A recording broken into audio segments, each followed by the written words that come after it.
Buenos días. Hoy es... Hola, ¿Cómo estás? muy bien. Bueno, me alegro.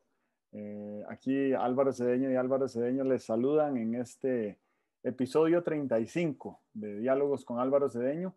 La semana pasada tuvimos un feliz accidente que grabamos el episodio y luego se me extravió en la computadora y lo volvimos a grabar al día siguiente y cuando ya estaba publicado encontramos el perdido. Entonces, la semana pasada tuvimos dos episodios, los dos con número 34, pero uno se llama 34A y el otro se llama 34 bis. Eso La es. razón de preservar el número es para no perder la cuenta que le hemos llevado a la cuarentena, al menos en Costa Rica, desde que empezó, desde que empezó la cuarentena por la pandemia. Claro. Así que hoy es el episodio 35, quiere decir que llevamos 35 semanas de, bueno, de protocolo sanitario, ¿verdad? Sí, cómo no. Eh, ah, Exitoso, bastante exitoso, ¿verdad? bueno, me parece que es de clase mundial, ¿verdad? Una Sí, gestión sanitaria de primer mundo. No, no voy a decir eso claro. porque el primer mundo colapsó con la pandemia, ¿verdad? Sí, sí. Europa ha tenido un desastroso tratamiento de la parte sanitaria Ujú. y tiene la peor pérdida de PIB como región de todo el mundo este año, Caray. Ujú. ¿verdad? Ha perdido más volumen económico Europa que Latinoamérica, Sí. Ujú. que es la segunda región que más ha perdido en, Ujú. en dinámica económica. Pero Claro. bueno, si nosotros creyéramos, al menos por un instante, que Estados Unidos alguna vez fue primer mundo, con la pandemia nos ha demostrado que no lo es tal, ¿verdad? Eh, Ujú. Ujú. y no es solo por una mala gestión presidencial, porque me parece que si el presidente hubiera sido otro, pero las políticas hubieran sido similares en cuanto a la actitud, eh, hubiera habido problemas similares. Claro. Pero por cierto, y creo que algún día aquí habíamos hablado de información falsa y desinformación. Ajá. Estaba leyendo un recuento que me desgarró el alma, hablando de alma. Eh, una, una especialista de cuidados intensivos de un hospital en Estados Unidos diciendo que muchísima de la gente que había muerto por COVID en su presencia no creía que el COVID existiera y creía que la causa de muerte o la causa de enfermedad era otra, ¿verdad? Y ella decía, este es, esta es la máxima expresión de los efectos que puede tener el divulgar la información falsa, el hacer intentos por desinformar a la población, ¿verdad? Que haya gente que se muera de COVID creyendo que el COVID no existe, negando su existencia, me parece que es una patología muy complicada. ¿Cómo nos devolvemos Claro. de ahí, verdad? Ujú. Claro, claro. Sí. Bueno, hoy vamos a conversar sobre el alma de un país, a propósito de que hemos venido hablando las últimas dos sesiones sobre el alma de las empresas y de las organizaciones. Correcto. Y Ujú. a mí el artículo que publicaste esta semana me despertó, me despertó unas fibras que sé que tengo y sé que las tengo a flor de piel, pero no las tenía tan activadas, ¿verdad? Un patriotismo, yo quiero decirle un patriotismo saludable. Michael Ignatieff distingue el nacionalismo cívico del nacionalismo étnico y a mí me parece que el Ajá. patriotismo que tenemos aquí en Costa Rica es un nacionalismo cívico. Nosotros Ujú. creemos en la Costa Rica que hemos construido a través de las leyes y las políticas y las instituciones y los periodos electorales, ¿verdad? Sí. Ujú. Entonces, quería que nos contaras cómo es esa alma de un país, a dónde está y cómo se busca cuando se pierde. A mí me llama mucho la atención esa distinción entre patriotismos que haces, porque el patriotismo, eh, nuestro país primero está muy desacreditado, pero el patriotismo, aquí tenemos una realidad y esta realidad tiene unas cualidades valiosas. Estas cualidades valiosas hay que conservarlas y no se conservan espontáneamente. Tenemos que descubrir una forma de contribuir a que se conserven las cualidades de esta patria, de esta nación, de este país, con tales características que a mí me parece que son, bueno, son sorprendentes en la región, son sorprendentes en el mundo y nos ocurre como, no sé, como con el buen clima, ¿verdad? Que estamos acostumbrados al buen clima y si se viene un aguacero en enero, diríamos, qué raro, lloviendo en enero, ¿verdad? Nos está echando a perder el verano.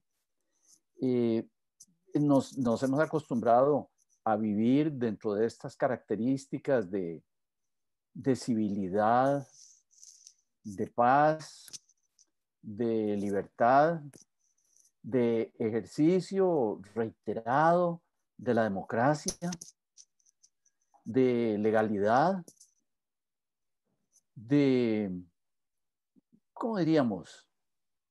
De unas relaciones entre nosotros que son muy buena nota, ¿verdad? Muy buena nota. Cuando uno se pone a ver la violencia civil, digamos, en las Irlandas, no se lo puede imaginar, ¿verdad? Un día esto estaba viendo un documental y alguien venía y mostraba y decía, en esta calle empezaba el peligro. Es una calle como cualquier otra, pero ahí empezaba el peligro, ¿verdad? Y claro, no quiero que alguien nos diga, ah, sí, usted porque no ha ido a meterse ahí a 300 metros de la oficina central del Banco Nacional. Hombre, es otra cosa, puede haber inseguridad, etcétera, pero no es ni odio racial, ni odio religioso, ni odio político, ¿verdad? Entonces, hemos vivido por años en una situación de armonía, casi sin darnos cuenta, ¿verdad? Casi sin darnos cuenta. Teníamos antes unos homogenizadores, ¿verdad? La educación pública era un gran homogenizador. Ahí nos encontrábamos los de unas clases y los de otras, los de todas las clases, y entonces ahí de una cierta manera empezaba a construirse esa armonía. Hoy en día yo creo que eso se ha ido perdiendo, la posibilidad de que la educación pública nos homogenice. ¿Qué nos quedará para homogenizarnos? Yo creo que nos quedan para homogenizarnos dos cosas: los estadios y los temblores.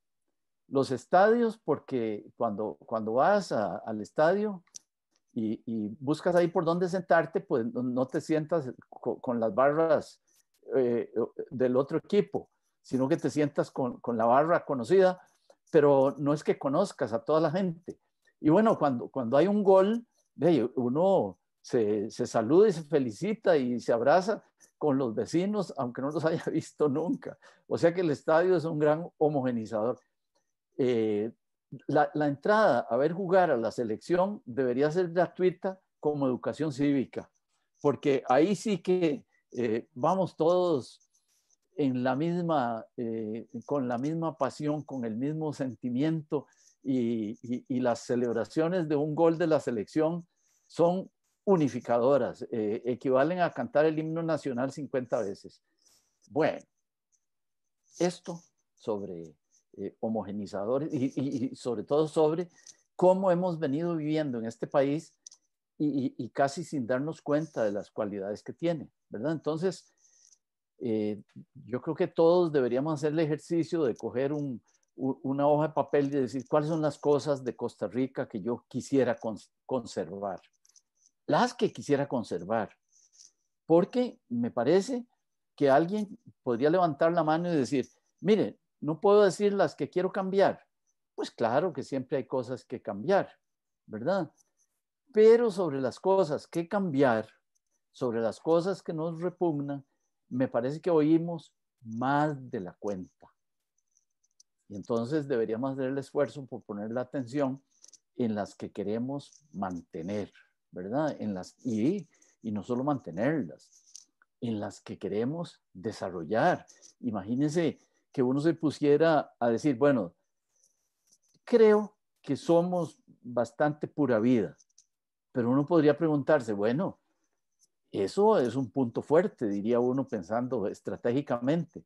¿De qué manera podríamos usar ese punto fuerte de que somos muy pura vida para sobre el qué podríamos hacer en el futuro, desde luego, que es para cuando se hacen las construcciones, qué podríamos construir sobre el ser pura vida, ¿verdad? Podríamos construir cooperación, podríamos construir proyectos desafiantes, ¿verdad? Podríamos construir apoyos comunitarios para ideas novedosas, etcétera, ¿verdad?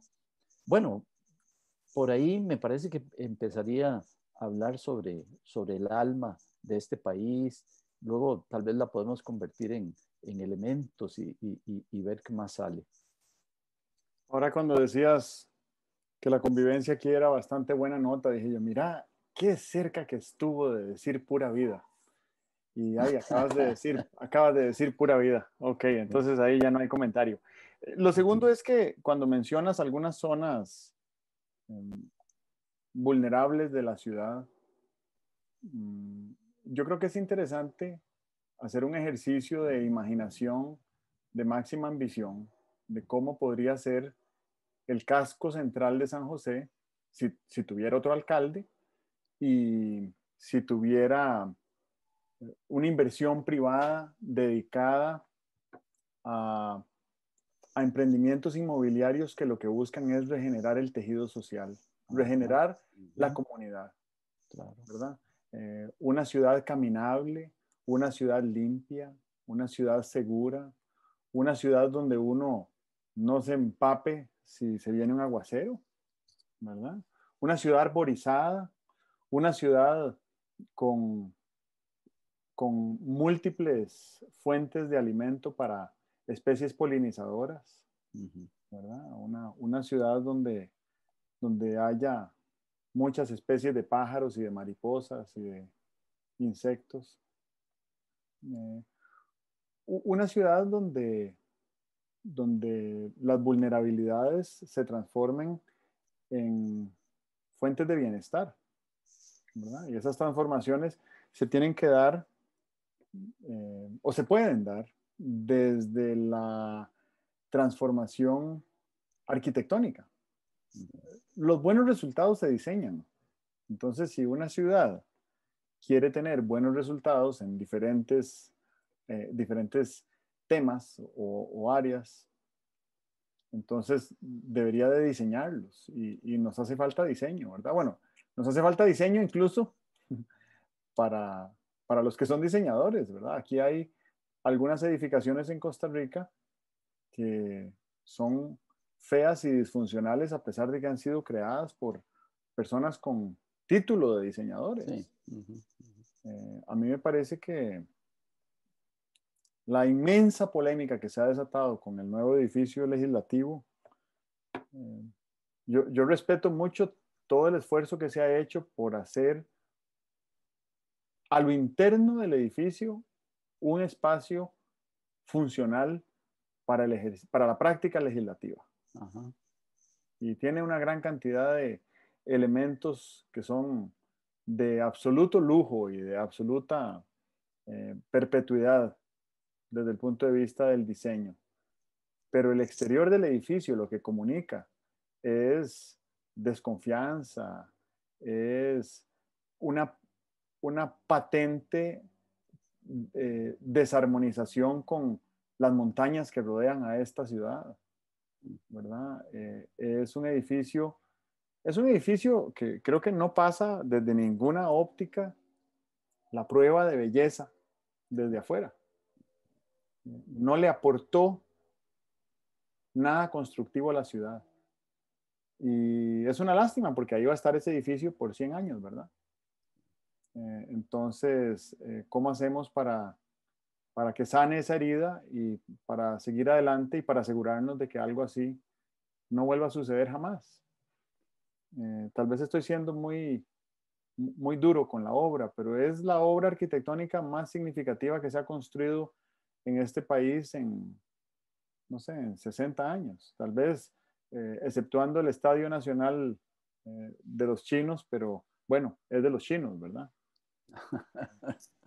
Entonces, ahí yo creo que hay que tener claro que hay unas zonas de la ciudad que se pueden regenerar desde el punto de vista urbanístico a partir de hacer inversiones que busquen reconstituir ese tejido social. Y lo Y último es que mencionabas cosas por conservar del país, ¿verdad? Si uno dijera, bueno, supongamos que el año entrante que se celebra el bicentenario, hay un borrón y cuenta nueva y uno tiene la oportunidad de decir qué cosas queremos acarrear al tricentenio de vida soberana y republicana. Y eso me parece que es un ejercicio muy sano, sobre todo porque nadie lo está haciendo.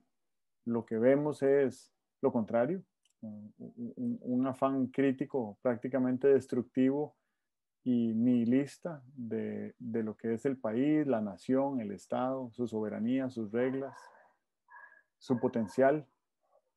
Y me recuerda, bueno, a Carl Rogers y a la psicología humanística que habla de un aprecio positivo incondicional por lo que hay.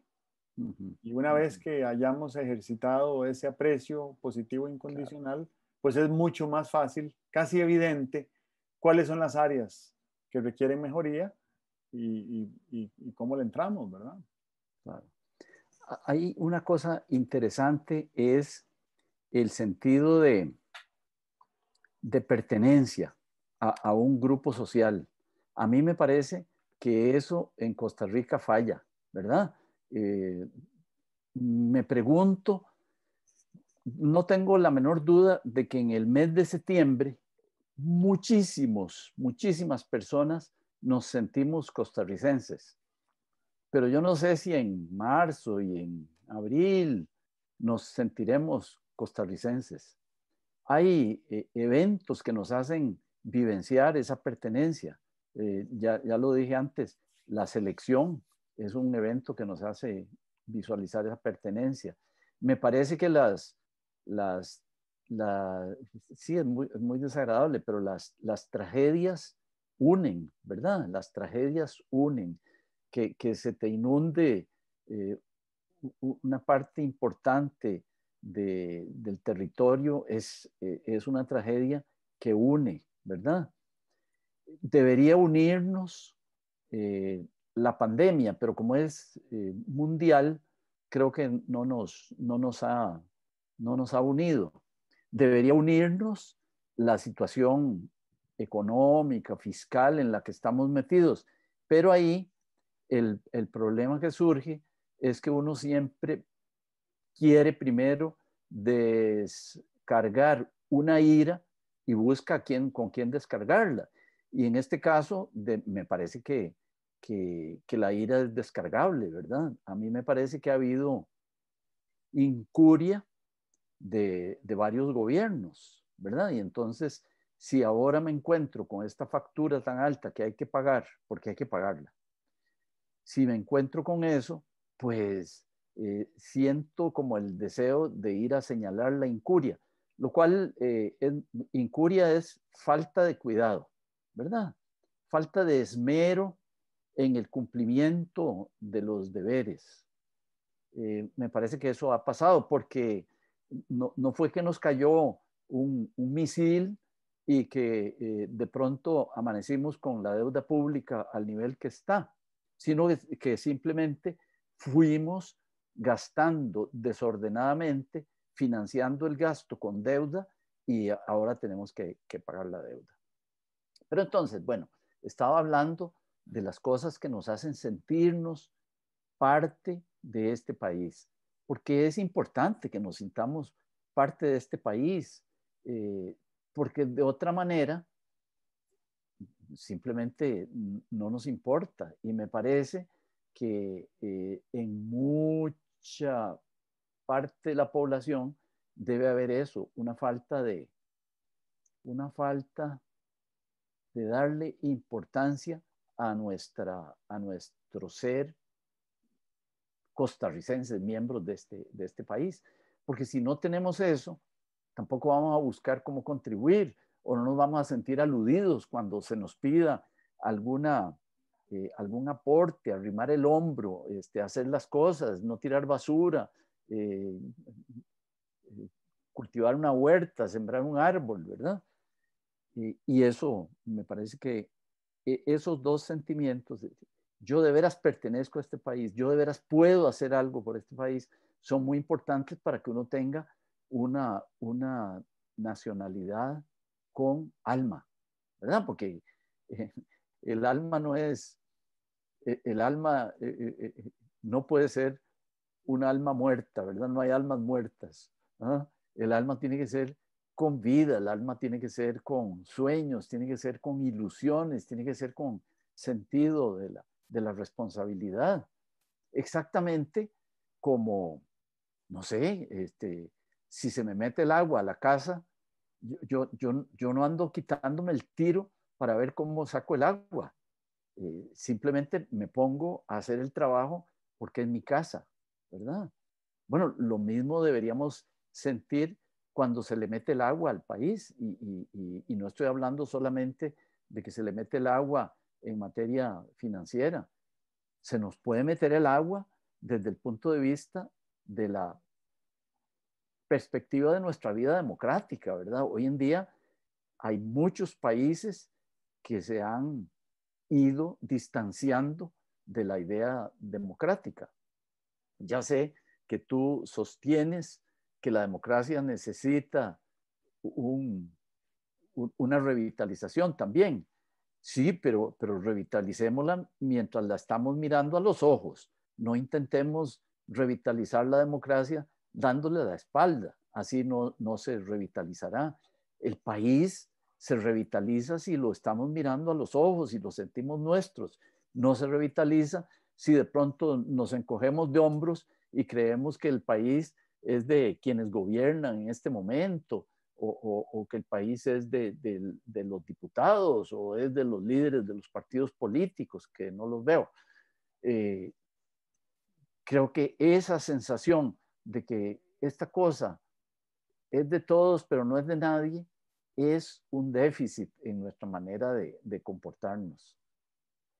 Hay dos apuntes rápidos. El primero es que cuando hablas de incuria de varios gobiernos, lo primero que salta a la vista es que ha sido insostenible el manejo de las finanzas públicas, ¿verdad? Si, si se gasta más de lo que se gana, pues obviamente en algún momento vas a tocar a pegar con pared. Y pegar con pared, lamentablemente, no quiere decir que a partir de un momento determinado te ves forzado a cambiar y empiezas a moverte en una dirección que sí es sostenible. Lamentablemente, en estos casos, siento que lo que significa es que pegas con pared y a partir de ahí empiezas a sufrir unos costos que van más allá de lo fiscal. Empiezas a sufrir costos por pérdida de cuidado de los parques nacionales, por pérdida de mantenimiento de las vías públicas, por pérdida en la capacidad de atención médica, por pérdida en la cobertura y en la calidad de la educación pública. Esos son costos de haber pegado con pared en el manejo insostenible de las finanzas públicas, ¿verdad? Eh, Eso es muy diferente a las finanzas personales, porque si yo tengo una cuenta bancaria, pues no puedo gastar más de lo que tengo. O puedo pedir un préstamo o puedo tener crédito. Pero en algún momento hay un límite, ¿verdad? Y no hay más allá de ese límite. Hay simplemente no crédito, no préstamo, no liquidez, no flujo de caja. Pero en materia estatal, sí, pegar con pared implica que se empieza a degradar el Estado y las instituciones y los propósitos de esas instituciones que deberían ser el crear el máximo bienestar para la mayoría de los habitantes. Obviamente que la sostenibilidad también tiene mucho que ver con lo ambiental, y lo ambiental no es solo referido a un país. Eh, estas, este mes ha sido devastador para Honduras por el par de huracanes que han traído una enorme cantidad de agua, que han inundado miles de hectáreas del país, de zonas urbanas, de zonas agrícolas, de zonas donde viven comunidades vulnerables. Y lamentablemente, muchas de estas consecuencias devastadoras son el resultado de un manejo insostenible de los recursos naturales, ¿verdad? De talar demasiados árboles, de utilizar demasiados fertilizantes y matar la biodiversidad de los suelos, de hacer una extracción de producto agrícola donde ya hoy no se puede sembrar porque no es viable, no es fértil el suelo. Y eso ha desplazado comunidades enteras, y eso ha provocado erosión y ha provocado desertificación de suelos, ¿verdad? Cuando la tierra, cuando el humus se convierte en polvo, y ahí no crece nada, ¿verdad? Eh, y sobre todo, si tú tienes unos ecosistemas robustos, respetas tus humedales y tienes unos bosques exuberantes, entonces en presencia de una enorme cantidad de agua, esos ecosistemas cumplen su función de acumular agua, de sostenerla, de impedir que fluya tan rápido, ¿verdad? O los torrentes que uno ha visto en Honduras son como de una pesadilla que uno querría nunca, ni siquiera soñársela. Y son escorrentías producto de suelos que no logran sostener nada de agua, ¿verdad? Y eso es resultado de prácticas insostenibles que vienen desde los gobiernos, ¿verdad? Honduras ha sido conducida en buena parte por muchas décadas por gobiernos altamente corruptos. Eh, y entonces eso tiene unas repercusiones que te llevan a un punto donde pegas con pared, suceden un par de catástrofes y dices, ¿y ahora qué? ¿Verdad? O sea, que el aeropuerto internacional de una ciudad como San Pedro Sula se haya inundado 3 metros Sí. en 2 semanas, 2 veces en 2 semanas, te hace pensar si ese aeropuerto debería seguir estando ahí, ¿verdad? Y esa comunidad debería seguir estando ahí. Y honestamente, haber visto esas escenas de San Pedro Sula bajo el agua, una de las ciudades más secas y calientes, bueno, secas no, seca en realidad es húmeda, pero llueve poco, una de las ciudades más calientes de Centroamérica, completamente inundadas, me hace pensar dos cosas. Lo primero es que volverá a suceder, ¿verdad? Y volverá a suceder en un futuro relativamente próximo, no se sabe cuándo, pero la tendencia es que los huracanes eh, aumenten en frecuencia y en intensidad y en velocidad de crecimiento, que esa es la característica principal de la mayoría de huracanes fuertes que tuvo esta temporada 2020. Pero lo segundo que me hace pensar, y que lo he pensado y lo he dicho desde hace más o menos 15 años, es cuándo vamos a reubicar el centro de Punta Arenas. Porque el centro de Punta Arenas no se va a inundar por un aguacero ni por un huracán, pero el centro de Punta Arenas, el aumento en los niveles del mar, lo va a convertir en un espacio urbano inviable, ¿verdad? Y ahí viven 200.000 personas. Y siento que es menos costoso hacer una planificación y una transición paulatina que tener que vérselas con una marejada a un mes de julio donde el agua se mete y no se va nunca, ¿verdad? Claro.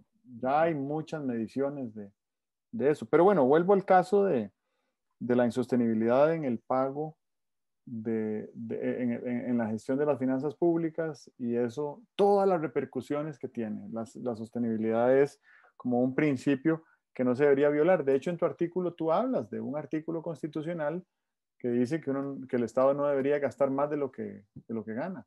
Y eso no lo hemos sabido respetar, ¿verdad? Lo Es, segundo que iba a apuntar es que hoy en día, en la posmodernidad en la que vivimos, hay unas tribus que no están circunscritas por jurisdicción ni por territorio, ni por nacionalidad, ¿verdad? Hay unas jurisdicciones, hay unas tribus que están identificadas por otros valores. Como por ejemplo, conozco personas de un país que son más aficionados a su equipo local que a su selección nacional. Les importa más el destino de un equipo de fútbol que el de la selección nacional. Y eso es porque hay mucha mayor identidad con esa tribu que tiene que ver con el equipo que con la otra tribu más amplia, que es el país, la selección, el himno nacional, todo eso, ¿verdad?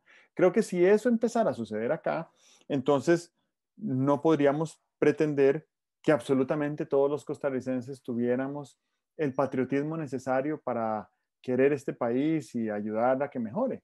Lo cierto del caso es que hay extranjeros viviendo en Costa Rica que aman este país más de lo que lo aman algunos costarricenses y siento que eso tenemos que aceptarlo y tenemos que vivir con eso, porque entonces lo que necesitamos es identificar masas críticas de costarricenses que nos ayuden a mejorar lo que es mejorable para el bienestar de todos, no solo para el bienestar de esas masas críticas.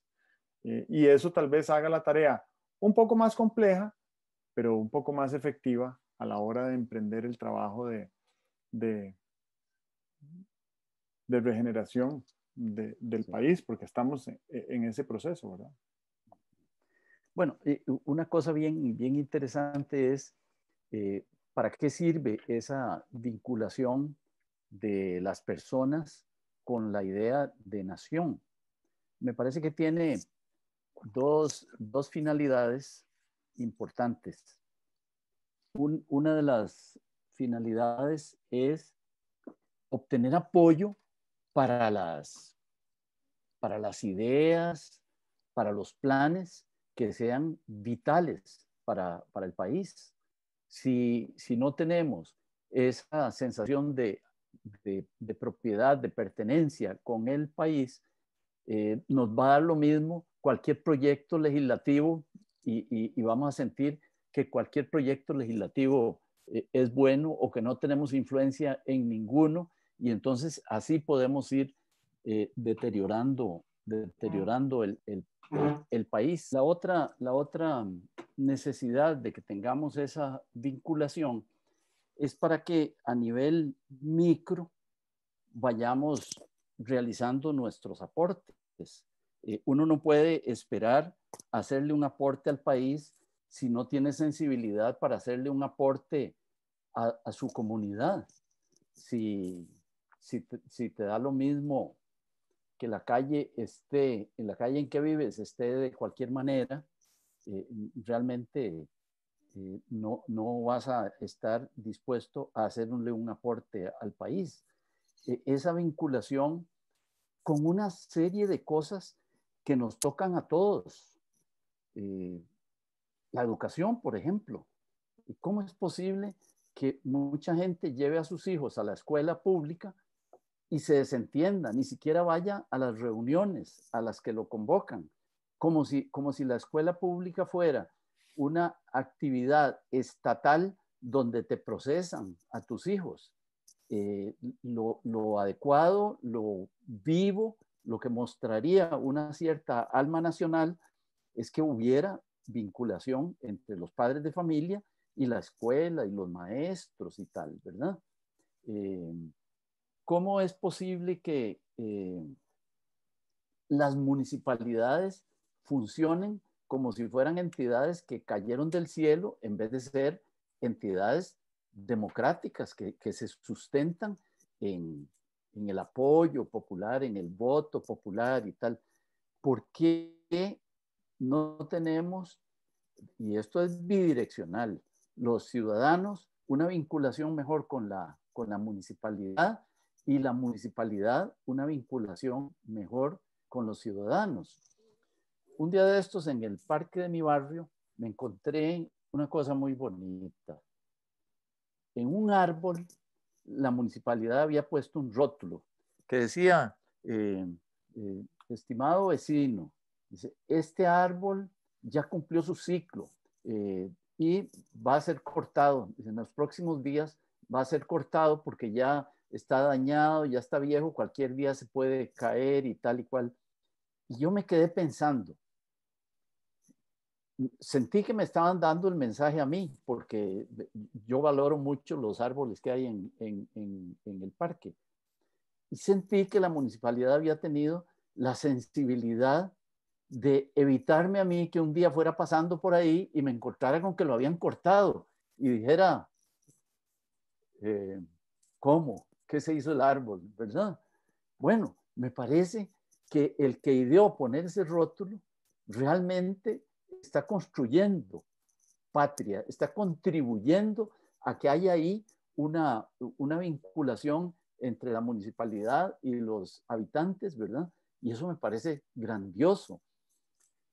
O sea que los gobiernos, las instituciones y tal, cuando hacen sus programas de comunicación, no deberían hacer programas de divulgación, sino que deberían hacer programas de vinculación, que yo me sintiera vinculado al ICE, que me sintiera vinculado a acueductos y alcantarillados.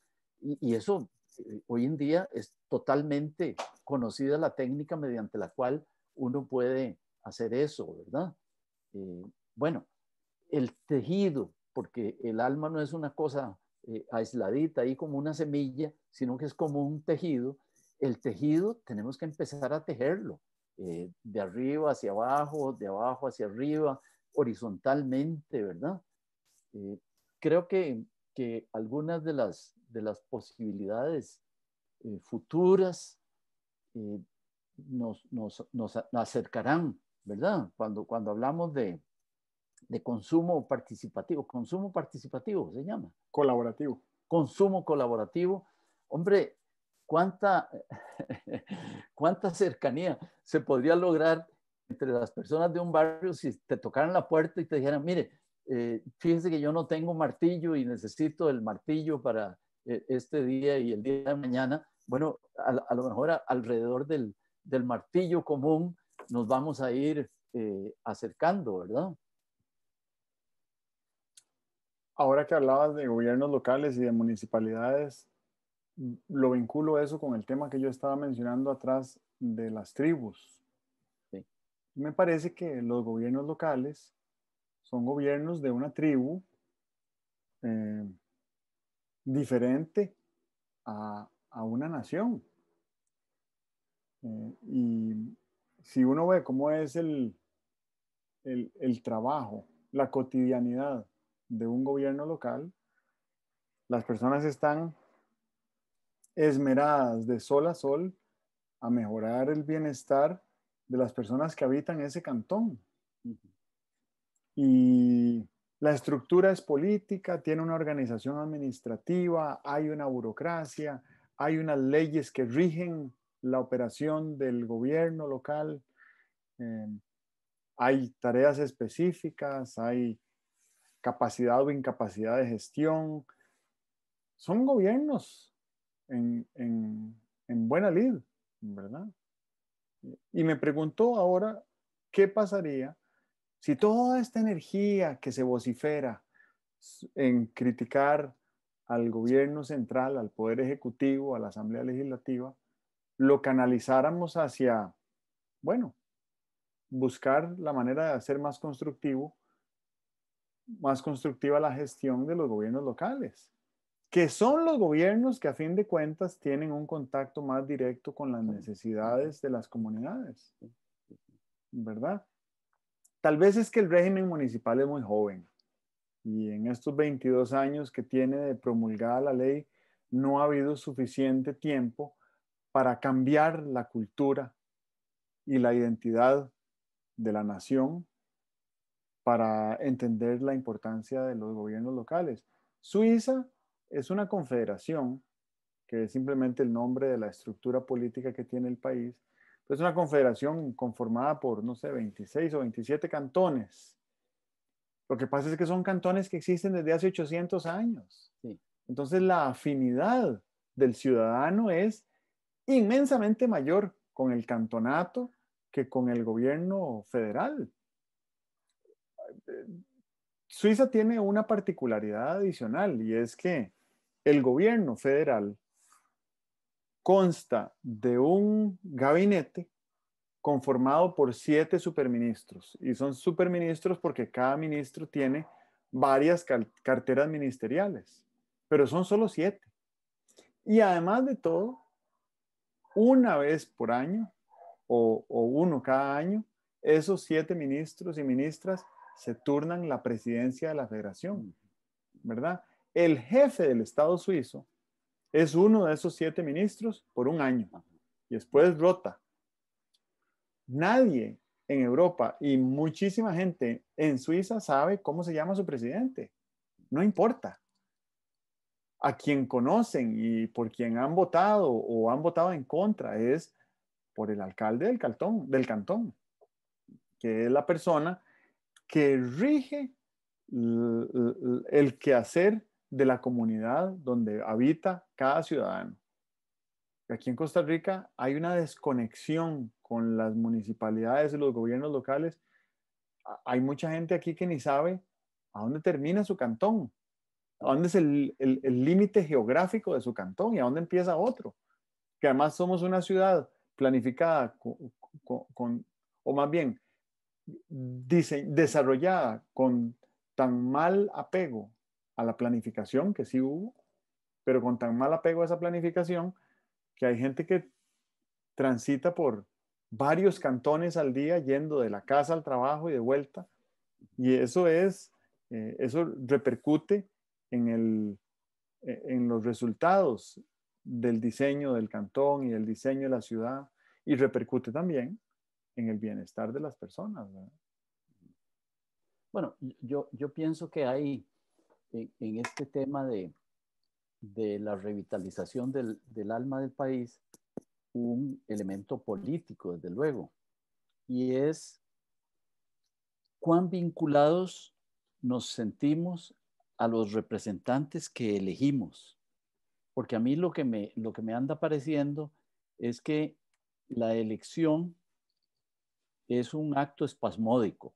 Vamos a votar y luego esperamos los resultados y se termina la conexión con el ejercicio democrático. Y ahí hay una falla de educación cívica, ¿verdad?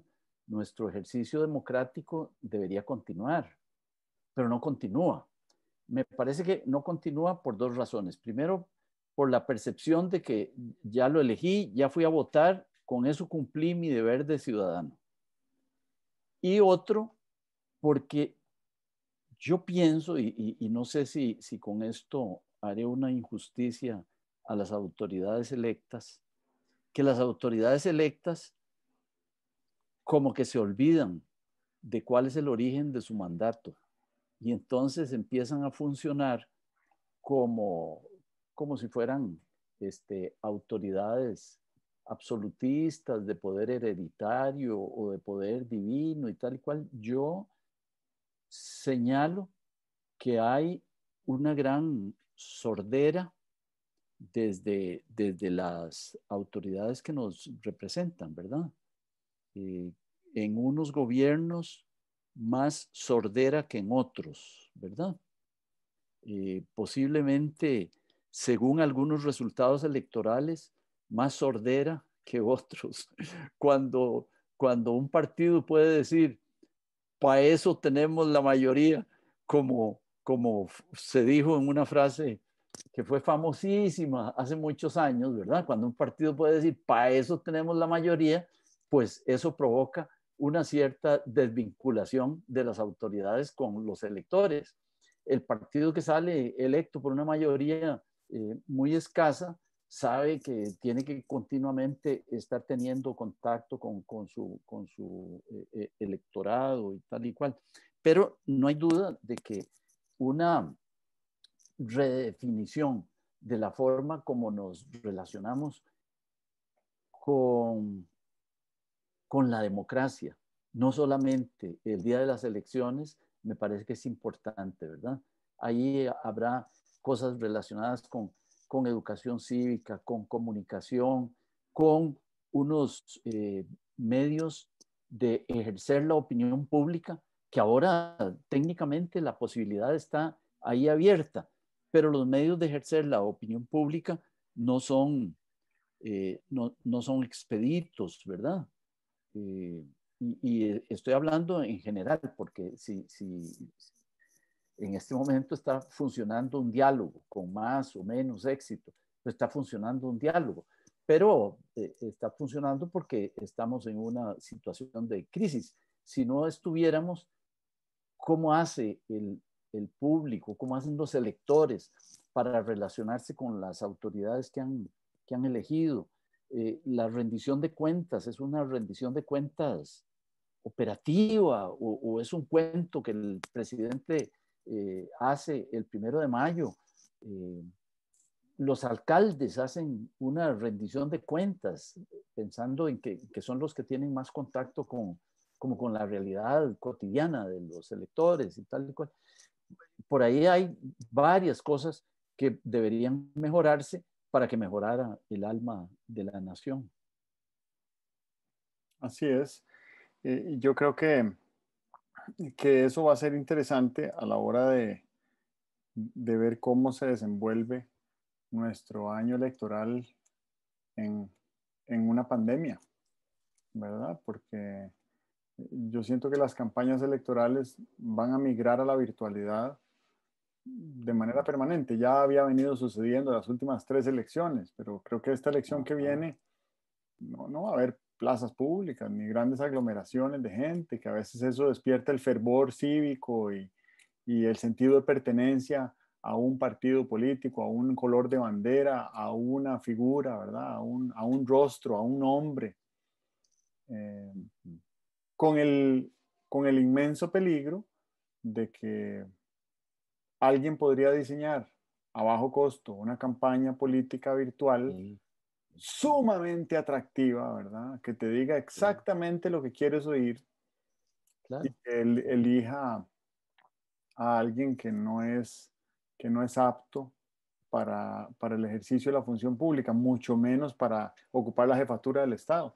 Yo lo digo a manera de caricatura, que en un escenario donde la campaña electoral es virtual, uno eventualmente podría terminar eligiendo a la presidencia de la República a un robot, ¿verdad? Sí, cómo no, cómo no, A un claro. perro, Sí, ¿verdad?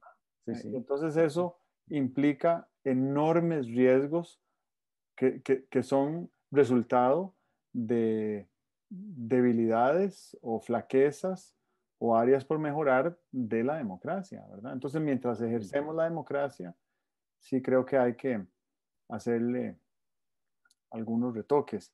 Y lo otro es que, pues, leía el otro día un mensaje de una persona en Twitter que decía, ¿cómo tiene que ser el carácter de una persona para querer aspirar por la presidencia de la República en las circunstancias actuales del país?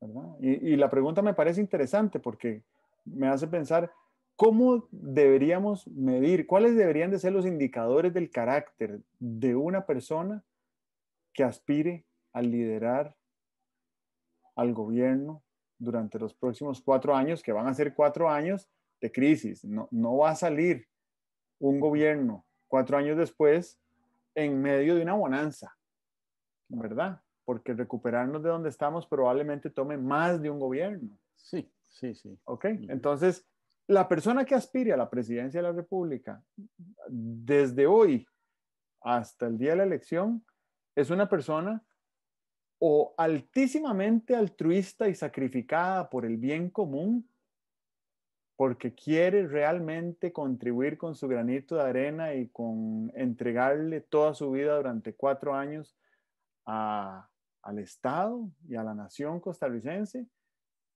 o quiere algo más.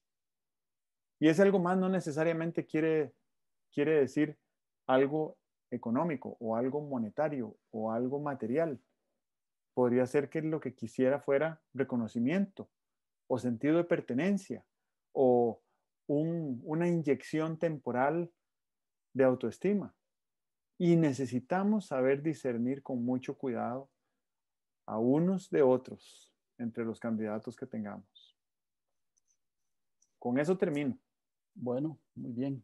Yo no descarto la posibilidad de que haya personas con mucha sensibilidad por el bien común y que estén dispuestas a hacer la tarea.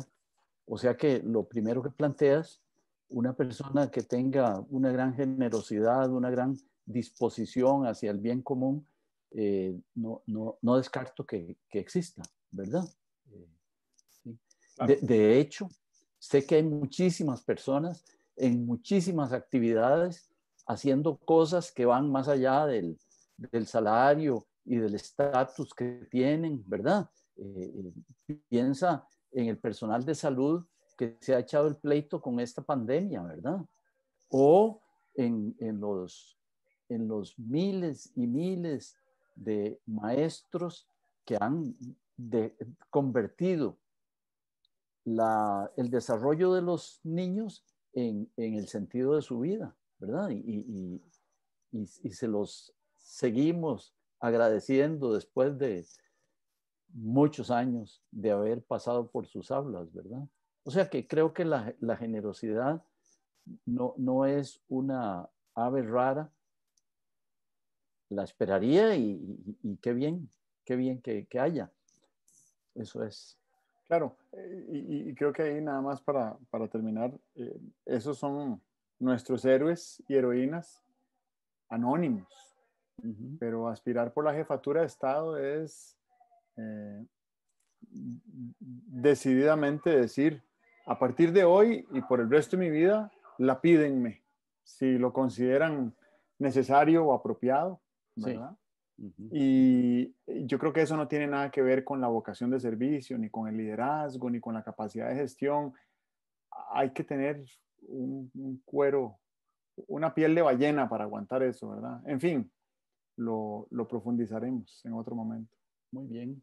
Bueno. Bueno, que estés bien. Ok, muy bien. Nos Hablamos a vamos. la próxima. Sí. Chao. Chao.